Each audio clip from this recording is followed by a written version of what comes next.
Google's parent company, Alphabet Inc., owns Sidewalk Labs, a smart city developer who is now turning Toronto's waterfront into an Orwellian nightmare, where everything you do will be tracked, traced, and databased. A leaked document called the Yellow Book has revealed Google's plans to model China's social credit system, rewarding the obedient slaves who willingly submit their data and penalizing those who choose to stay outside of the system. So in this video, we're going to give a detailed look at this plan, how they plan on implementing it, and most importantly, what you can do about it. But just before we do, I need to remind you that this channel is currently under attack.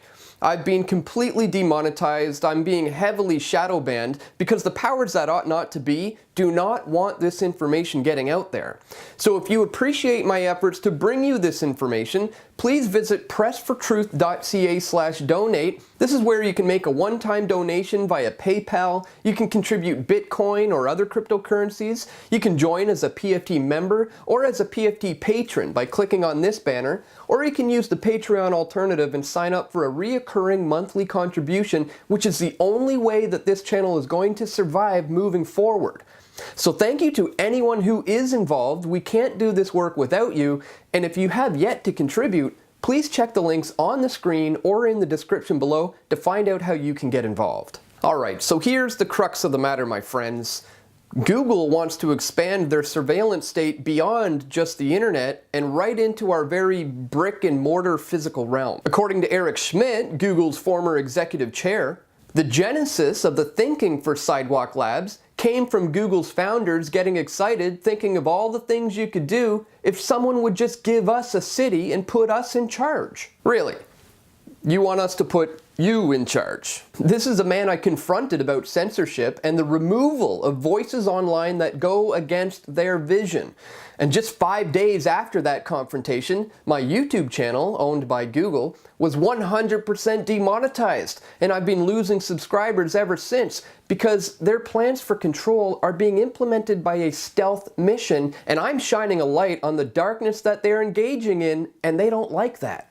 And by the way, if that makes you happy, please click the thumbs up button. The leaked document describes how people living in a sidewalk community would interact with and how they would access the space around them. An experience based in part on how much data a person is willing to share. And this could be turned into rewards for good behavior. According to the Globe and Mail, data collection plays a central role throughout the book.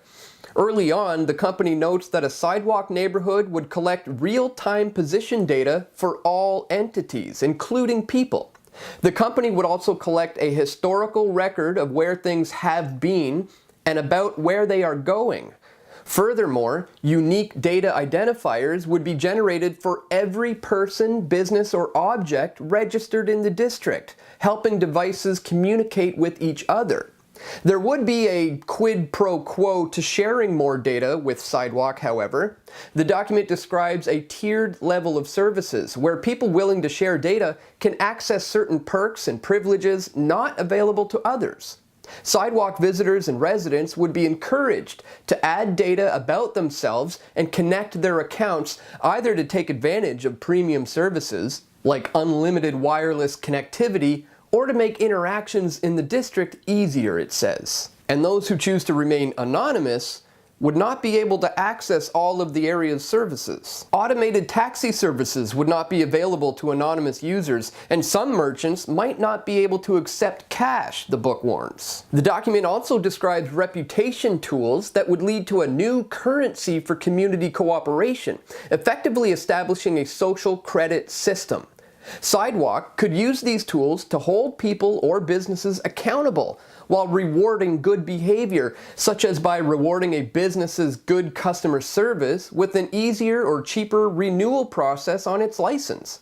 This accountability system based on personal identity could also be used to make financial decisions.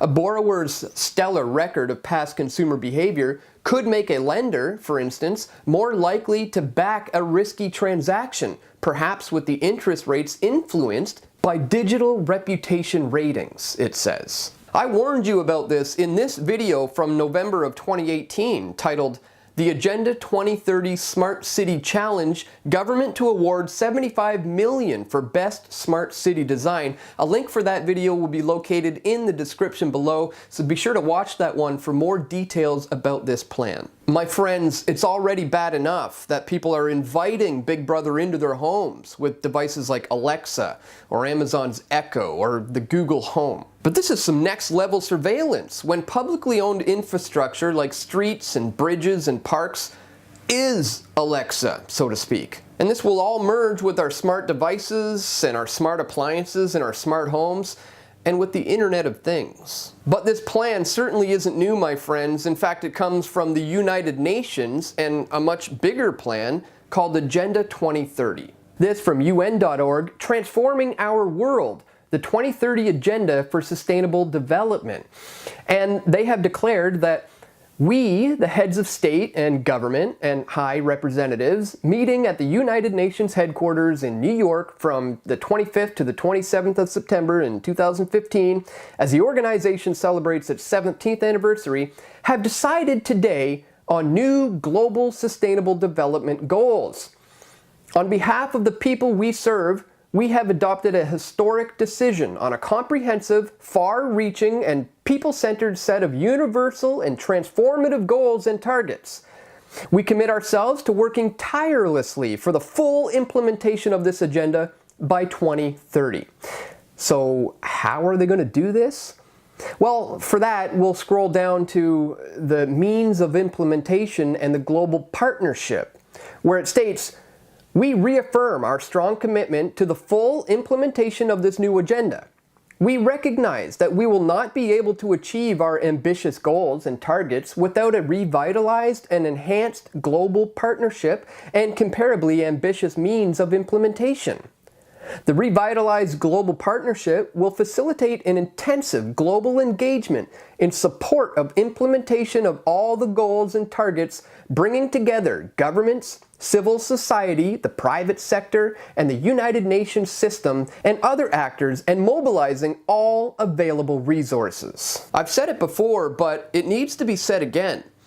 The environmentalist movement has been hijacked, and there is now a plan for the world being orchestrated top-down by the United Nations for total control. So they're coming for you, folks, and it's not being done with a gun being pointed at your head, but instead they want you to believe in a need for sustainable development, which really is just code for manufactured consent. And I would argue that this is going to require collectivism on steroids in order to succeed. So now is the time more than ever to embrace individual liberties and to reject this statist collectivist ideology. With globalization, we lose our individuality.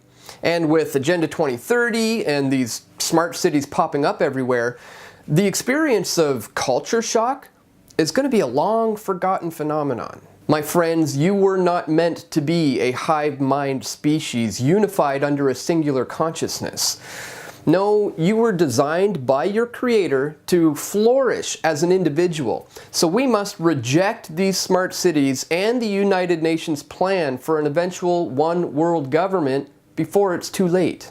Please click the thumbs up button right now if you found this information to be useful. And don't forget to support us by sharing this video far and wide with your friends and family. And another way that we need your support is financially, since Google completely cut me off. So if it is within your means to contribute, please check the links located in the description below for pressfortruth.ca/donate. So that's all for today, my friends. I want to thank you so much for watching, and stay tuned. We've got more video reports coming soon. This is Dan Dix reporting for Press for Truth.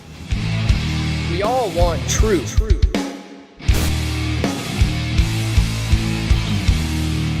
The truth will set you free.